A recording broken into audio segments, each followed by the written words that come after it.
ഇപ്പോൾ വലിയ ജാഗ്രതയിലാണ് സംസ്ഥാനത്ത്. ഇതിനു മുൻപ് 2022 കേരളത്തിൽ ഈ രോഗം സ്ഥിരീകരിച്ചിരുന്നതാണ്. പക്ഷേ പിന്നീട് അത് പൂർണ്ണമായി ഭേദമാവുകയും കൂടുതൽ പേരിലേക്ക് രോഗം വ്യാപിക്കാതെ ഇരിക്കാനുള്ള പ്രതിരോധ നടപടികൾ, മുൻകരുതൽ നടപടികളിലേക്ക് നമുക്ക് പോകാൻ കഴിഞ്ഞിട്ടുണ്ട്. അങ്ങനെ ഒരു ചരിത്രം നമുക്കുണ്ട്. ഏതായാലും ഇത്തവണ ജാഗ്രത വേണം എന്ന് പറയുകയാണ് ആരോഗ്യവകുപ്പ്. അത്തരത്തിലേക്കുള്ള ഒരുക്കങ്ങളെല്ലാം വിവിധ ആശുപത്രികളിൽ ഇതിനുള്ള ചികിത്സാ സൗകര്യവും ഐസൊലേഷൻ സൗകര്യം ഉൾപ്പെടെ ഏർപ്പെടുത്തിയിട്ടുണ്ട്.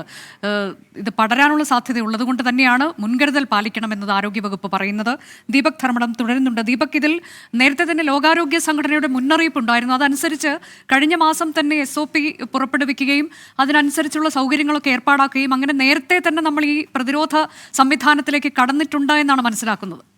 ദീപക്, ഇതിൽ ഒരു ഹെൽത്ത് എമർജൻസി നേരത്തെ ലോകാരോഗ്യ സംഘടന ഈ കാര്യത്തിൽ പ്രഖ്യാപിച്ചിരുന്നു. അനുജ ഓർക്കുന്നുണ്ടാവും. ആ സമയത്തും കേരളത്തിൽ ഈ എംപോക്സ് എത്തിയിരുന്നു എന്നുള്ളതാണ്. അതുകൊണ്ട് തന്നെ നേരത്തെയുള്ള ഒരു സ്റ്റാൻഡേർഡ് ഓപ്പറേഷൻ പ്രൊസീജിയർ കോഡ് ഉള്ളത് കൊണ്ട് തന്നെ അത് കൃത്യമായി ഇംപ്ലിമെൻറ്റ് ചെയ്യുക എന്നുള്ളതായിരുന്നു രണ്ടാം ഘട്ടത്തിൽ ഇപ്പോൾ ചെയ്തത്. മുൻകരുതൽ കൃത്യമായി നേരത്തെ തന്നെ ഏർപ്പാടാക്കി 14 ജില്ലകളിലും നോഡൽ ഓഫീസർമാരെ ആരോഗ്യമന്ത്രി നേരിട്ട് വിളിച്ചു ചേർത്ത യോഗത്തിൻ്റെ അടിസ്ഥാനത്തിൽ DHSഉം അതുപോലെ തന്നെ ഹെൽത്ത് ഡയറക്ടറും ചേർന്ന് നിയോഗിക്കുന്നു. ഇവരുടെ കീഴിൽ വ്യത്യസ്തമായ ആശുപത്രികൾ, അതായത് താലൂക്ക് ആശുപത്രി, ജില്ലാ ആശുപത്രി, ചില മെഡിക്കൽ കോളേജുകൾ, ഈ ആശുപത്രി സംവിധാനങ്ങളിലെല്ലാം തന്നെ ഐസൊലേഷൻ വാർഡ്, അതായത് എംപോക്സ് ചികിത്സയ്ക്ക് വേണ്ടി ഒരു പ്രത്യേക വിങ്ങിനെ രൂപീകരിച്ചു. കാരണം ഇതിൽ കൂടുതൽ വ്യാപനശേഷി ഉണ്ടാവുകയാണ്. കാരണം ഈ മലപ്പുറത്തു നിന്നുണ്ടായ UAE-യിൽ നിന്നും എത്തിയ ഒരാളിൽ നിന്നും ഒരേ സമയത്ത് നിരവധി പേർക്ക് പകരാനുള്ള സാധ്യതയുണ്ട്. അവരിൽ നിന്നും വീണ്ടും മൾട്ടിപ്പിൾ ചെയ്യാനുള്ള സാധ്യതയുള്ളത് കൊണ്ട് തന്നെ ആരോഗ്യവകുപ്പ് ഇതിനെ കൃത്യമായി ലോകാരോഗ്യ സംഘടന പറഞ്ഞതുപോലെ ഒരു ആരോഗ്യ അടിയന്തരാവസ്ഥയായി തന്നെ ഇതിനെ കാണുന്നു എന്നുള്ളതാണ് വസ്തുത. ആരോഗ്യമന്ത്രി വീണ ജോർജുമായി അല്പം മുൻപ് ഞാൻ സംസാരിച്ചപ്പോഴും അവരും പറഞ്ഞത് ഇതുതന്നെയാണ്. കാരണം വലിയ ജാഗ്രത ആവശ്യമാണ്. എന്നാൽ അതേ സമയത്ത് പാനിക് ആവേണ്ട ആവശ്യമില്ല, ഏതെങ്കിലും രീതിയിലുള്ള ഭീതിയുടെ ആവശ്യമില്ല എന്നും പറയുന്നു. ഏതെങ്കിലും സംശയം തോന്നിയാൽ, പനിയുമായി ബന്ധപ്പെട്ട് രോഗലക്ഷണങ്ങളുടെ എന്തെങ്കിലും സംശയം തോന്നിയാൽ ഉടൻ തന്നെ ജില്ലാ നോഡൽ ഓഫീസറെ അല്ലെങ്കിൽ നിശ്ചയിക്കപ്പെട്ട ആശുപത്രികളിലേക്ക് ചികിത്സയ്ക്ക് പോവുക. അവിടെ സ്രവ പരിശോധനയ്ക്ക് സംവിധാനമുണ്ട്. മാത്രവുമല്ല എംപോക്സ് ചികിത്സിക്കാനുള്ള മരുന്ന് കേരളത്തിൻ്റെ ആരോഗ്യ സംവിധാനത്തിൽ ലഭ്യമാക്കാനുള്ള ഏർപ്പാടും ചെയ്തു കഴിഞ്ഞു. മരുന്ന് കേരളത്തിൽ എത്തിക്കഴിഞ്ഞു. അതുകൊണ്ട് തന്നെ ചികിത്സിച്ച് ഭേദമാക്കാൻ സാധിക്കുമെന്നാണ് ആരോഗ്യമന്ത്രിയുടെ വാക്കുകളിൽ നിന്ന് നമുക്ക് മനസ്സിലാവുന്നത്. ഏതായാലും ഇതിനെ ഒരു ആരോഗ്യ അടിയന്തരാവസ്ഥയായി തന്നെ അത്തരം പ്രാധാന്യത്തിൽ തന്നെ കാണേണ്ടതുണ്ട്. ജാഗ്രത അനിവാര്യമാണ്. അനുജ, അതാണ് ഇപ്പോൾ മലപ്പുറത്തുള്ള ഒരു വ്യക്തിക്കാണ് എംപോക്സ് ബാധിച്ചിരിക്കുന്നത്. അത് UAE-യിൽ നിന്നെത്തിയ ആളാണ്. കഴിഞ്ഞ ദിവസങ്ങളിൽ അദ്ദേഹം നിരീക്ഷണത്തിലായിരുന്നു, സംശയമുണ്ടായിരുന്നു.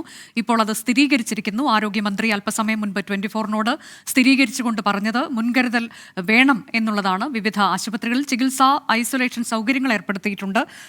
ഇതിൻ്റെ ലക്ഷണങ്ങൾ 4 ആഴ്ച വരെ നീണ്ടു നിൽക്കാവുന്ന തരത്തിലേക്കുള്ള ലക്ഷണങ്ങളുണ്ട്. കടുത്ത പനി, കൂടാതെ ദേഹത്ത് തടിപ്പുകൾ പ്രത്യക്ഷപ്പെടും, ചുവന്ന നിറത്തിലുള്ള തടിപ്പുകൾ. ആ തരത്തിലേക്കൊക്കെയുള്ള ലക്ഷണങ്ങൾ കണ്ടാൽ ചികിത്സ തേടണം. പ്രത്യേകിച്ച് വിദേശത്ത് നിന്നെത്തുന്ന ആളുകൾ, ഇങ്ങനെയുള്ള ലക്ഷണങ്ങൾ ഉള്ളവർ ഒരു കാരണവശാലും ആശുപത്രിയിലേക്ക് പോകാതെ അല്ലെങ്കിൽ ഡോക്ടറെ കാണാതെ ഇരിക്കരുത് എന്നുള്ളത് അത് വളരെ പ്രധാനപ്പെട്ടതാണ്. MG പ്രതീഷ് കൂടിയുണ്ട്. പ്രതീഷ്, ഈ ഘട്ടത്തിൽ ഇത് പകരാനുള്ള സാധ്യതയൊക്കെ ഉണ്ട് എന്ന് പറയുമ്പോൾ ജനങ്ങൾക്ക് ഒരുപക്ഷെ ചെറിയ ആശങ്കയുണ്ടാകാൻ സാധ്യതയുണ്ട്. ഇത് മൃഗങ്ങളിൽ നിന്ന് മനുഷ്യരിലേക്ക് പകരുന്നതാണ് എന്നതൊക്കെ നമുക്ക് കേട്ടറിയാവുന്ന കാര്യവുമാണ്. അപ്പോൾ സാധാരണക്കാരായ ആളുകളോട് ആരോഗ്യവകുപ്പ് ഇതിൽ ഏത് തരത്തിലേക്കാണ് നമ്മൾ ആശങ്ക വേണ്ട എന്നാൽ ജാഗ്രത വേണമെന്ന് പറയുന്നത്?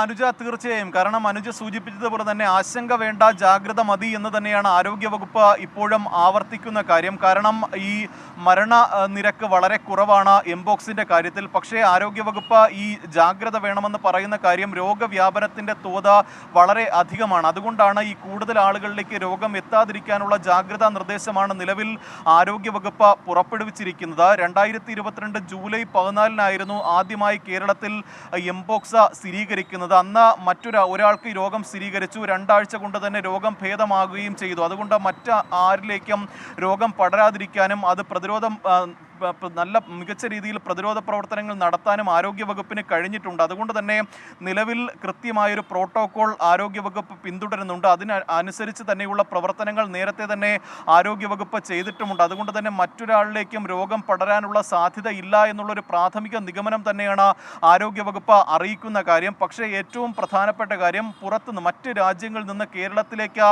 എത്തുന്നവർ കൃത്യമായി ആരോഗ്യവകുപ്പിൻ്റെ നിർദ്ദേശങ്ങൾ പാലിക്കണം എന്നതാണ്. എല്ലാ വിമാനത്താവളങ്ങളിലും വിമാനത്താവളങ്ങളിലും കൃത്യമായ ശരി. പരിശോധനകൾ ഉണ്ടാവും. നിലവിൽ പിന്തുടരുന്ന രീതി തെർമൽ സ്കാനർ ഉപയോഗിച്ച് ശരീരത്തിന്റെ ഊഷ്മാവ് അളക്കുകയും അങ്ങനെ ഏതെങ്കിലും തരത്തിൽ അസ്വാഭാവികമായി താപനില കണ്ടെത്തിയാൽ ഇവരുടെ ശരീരത്തിൽ ഏതെങ്കിലും സമാനമായ ചിക്കൻ പോക്സിന് സമാനമായ പാടുകൾ ഉണ്ടോ എന്ന് പരിശോധിക്കും. അങ്ങനെയെങ്കിൽ കൃത്യമായൊരു ആശുപത്രിയിലേക്ക് ഐസൊലേഷൻ അതെ, കടുത്ത പനി, ദേഹത്ത് ചുവന്ന തടിപ്പുകൾ, കൂടാതെ തലവേദന, പേശീവേദന, ഇതെല്ലാം ഇതിന്റെ ഭാഗമായി ലക്ഷണങ്ങൾ എന്ന തരത്തിലേക്ക് ഉണ്ടാകും. ഇങ്ങനെയുള്ള ലക്ഷണങ്ങൾ നിലവിൽ കാണുകയാണെങ്കിൽ അടുത്തുള്ള ആശുപത്രിയിലേക്ക് പോവുക, ചികിത്സ തേടുക.